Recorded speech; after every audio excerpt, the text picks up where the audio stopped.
Tu as déjà pensé à acheter une autre maison? Je veux dire un appartement ou une maison où tu pourrais vivre avec toute ta famille?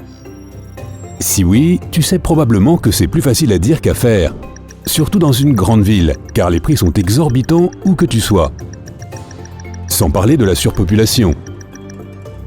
Mais pense à ceci, il y a des millions de logements vides en Chine.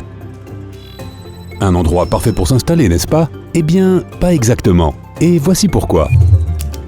Je vais commencer par le tout début. Je vis dans une ville assez grande et le coût du logement ici peut te faire perdre la tête. Comme beaucoup, je loue un appartement en ce moment. Mais j'ai commencé ces derniers temps à me sentir mal de devoir donner mon argent à quelqu'un qui peut te mettre dehors à tout moment. Je me suis donc mise à chercher d'autres options. Je dois dire que je suis seul et assez indépendant, donc déménager dans une autre ville ou même un autre pays n'est pas chose impossible. J'ai surfé sur le web et c'est là que je suis tombé sur des informations sur la Chine. Plus particulièrement sur ces 50 millions de maisons vides qui n'attendent que d'être habitées. C'est quoi le problème? Je me suis demandé. 50 millions de logements. Le nombre ne pouvait pas rentrer dans ma tête. C'est toute une population d'un petit pays européen. J'ai décidé d'examiner la question de plus près et j'ai été assez choqué par ce que j'ai découvert. Il y a en effet des villes entières plus ou moins vides en Chine. Cependant, le plus curieux, c'est que tout est acheté et vendu. Comment ça se fait, tu te demandes? Moi aussi. La réponse est assez simple. Les Chinois se précipitent comme des dingues pour acheter une propriété. Beaucoup d'appartements dans ces énormes immeubles sont des résidences secondaires ou, attention, carrément des troisièmes maisons. Bien sûr, personne n'y habite. Ils ont leur premier appartement où ils vivent avec leur famille, ils donnent le deuxième à leurs enfants adultes, et le troisième reste vide au cas où. Par conséquent, les quartiers où l'on trouve le plus grand nombre de ces troisièmes maisons sont plutôt déserts. Ce scénario semble plausible pour un pays dont le PIB est élevé, ce qui est clairement le cas en Chine. Mais j'ai été tellement stupéfait par ce que j'ai appris sur leur frénésie de shopping immobilier que j'ai voulu savoir combien gagne réellement un Chinois moyen. La réalité, et c'est surprenant, c'est que les salaires n'y sont pas si élevés. Le site statista.com révèle ainsi par exemple qu'en 2017, la moyenne nationale était de 74 318 yuan, soit environ 10 000 euros. Cela dit, le coût d'un nouvel appartement, si j'ai bien compris, peut avoisiner les 2000 yuan, 270 € minimum par mètre carré. J'ai fait un peu de maths et ça m'a scotché. Pour acheter un appartement de 65 mètres carrés en Chine, il te faut au moins 17 000 €. C'est presque le double du revenu moyen annuel d'un Chinois. Alors, où trouve-t-il l'argent pour acheter un deuxième et même un troisième appartement? La réponse est une simplicité étonnante. Ils partagent et ils économisent. La Chine est bien connue pour son respect de la tradition. Et cela concerne aussi la famille. Les enfants ne peuvent pas naître hors mariage, donc si un couple veut avoir un enfant, il doit absolument s'unir officiellement. Et les jeunes couples ont naturellement besoin d'un endroit où vivre. Tu me suis toujours? Cool, parce que j'en viens au fait. Soyons honnêtes, vivre avec toute la famille dans un petit appartement, et je veux dire avec tes parents, ton conjoint et tes enfants, peut être épouvantable. Donc, tu as désespérément besoin de ton propre chez-toi. Mais n'oublie pas le salaire moyen. Même un prêt immobilier ne sera une solution que si tu gagnes assez d'argent, et si tu vis dans une ville pas trop chère. Et si tu te lances tout seul, bon courage. Heureusement, la Chine, société traditionnaliste, est très attachée aux liens familiaux. En gros, si tu demandes à ta famille de t'aider à réunir les fonds dont tu as besoin pour acheter un appartement, ils te donneront probablement un coup de main.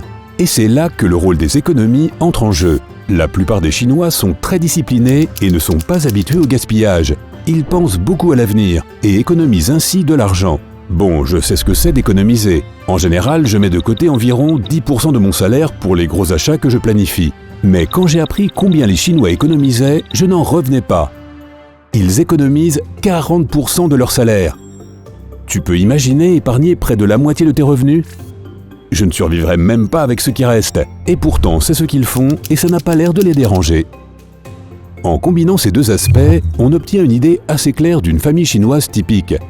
Il y a des personnes d'un certain âge qui travaillent toute leur vie et qui économisent beaucoup d'argent. Il y a aussi les jeunes hommes et les jeunes femmes qui travaillent et épargnent et qui ont l'aide de toute leur famille pour s'acheter une nouvelle maison quand ils en ont besoin. Ok, ils ont les ressources nécessaires pour ça. Ça explique donc la deuxième maison. Ce que ça n'explique pas, c'est pourquoi ils en auraient besoin d'une troisième. Pour la laisser vide? Juste au cas où? Quoi? Pour comprendre, j'ai dû creuser encore plus profondément dans la vie culturelle et sociale de la Chine. Et là, j'ai enfin trouvé mes réponses. La politique de l'enfant unique, qui a débuté en 1979, a laissé le pays dans une situation très délicate. À cause de cette initiative, il y a beaucoup plus d'hommes que de femmes en Chine aujourd'hui. Ce qui fait que la question du logement reste largement ouverte et repose sur les épaules des hommes. Pour pouvoir se marier, un jeune homme doit avoir au moins un appartement dans son patrimoine immobilier. Ou les parents de sa fiancée ne le considéreront pas comme un bon parti pour leur fille. Traditionnaliste, tu te souviens. Ainsi, les familles qui ont des fils commencent à épargner de l'argent dès la naissance de leur enfant, pour être en mesure de lui assurer une maison séparée plus tard. S'ils n'ont pas un, mais 2 appartements, cela augmente les chances de fonder leur propre famille. Et voilà, j'ai enfin percé le mystère. Les familles achètent plusieurs maisons pour leurs enfants, surtout leurs fils, afin de leur assurer un avenir meilleur. Mais il y a encore une chose à considérer. L'offre de logement n'augmenterait pas si rapidement si ce n'était au profit des gouvernements locaux. Tu comprends, les préfectures et les villes profitent d'une partie de l'argent du marché immobilier en pleine croissance. Plus il grandit et plus les gens achètent, plus le PIB augmente. Et il se trouve que les fonctionnaires des gouvernements locaux sont promus pour une telle croissance. On dirait bien que tout le monde y gagne. En réalité, cette croissance est donc assez artificielle, ce qui fait que toute cette histoire de construction de villes est une bulle qui menace d'éclater. N'oublions pas qu'il y a 50 millions de logements qui ne sont pas réellement habités. Ils sont juste achetés par des gens qui ont besoin d'une certaine sécurité. Cela laisse beaucoup d'autres malchanceux sans aucune possibilité de logement. Il y a des tas de personnes qui vivent dans des appartements exigus et n'ont d'autre choix que d'attendre leur chance et de travailler comme s'il n'y avait pas de lendemain.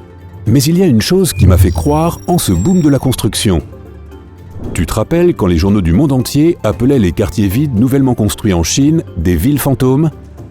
C'était il y a quelques années, mais on peut encore en trouver aujourd'hui. Eh bien, en fait, c'était complètement faux. Ces endroits étaient pratiquement inhabités à l'époque, simplement parce que très peu de gens avaient réussi à s'y installer. Prenons le district de Chenggong à Kunming. C'est probablement l'un des exemples les plus frappants de ces soi-disant villes fantômes. Mais si tu regardes aujourd'hui, tu verras qu'il y a des milliers de personnes qui vivent heureuses dans leurs appartements tout neufs. Le quartier est assez joli, soit dit en passant, avec des infrastructures de qualité et beaucoup de choses à faire.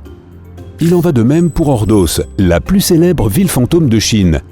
Elle a cessé de l'être dès que tous les projets importants sur le plan social ont été achevés et le nombre de personnes qui s'y sont installées n'a cessé d'augmenter depuis. Selon les autorités gouvernementales, plus de 153 000 personnes vivent actuellement dans le secteur. Bien sûr, ce n'est pas autant qu'ils le souhaitaient. Mais ce n'est certainement pas une ville fantôme, si je peux donner mon avis. Bon, j'ai enfin terminé mon petit projet de recherche et je suis satisfait de ce que j'ai trouvé. Si seulement je pouvais me rappeler pourquoi j'ai fait ça. Bref, dis-moi, cher abonné, quels autres éléments intéressants sur la vie en Chine est-ce que tu connais?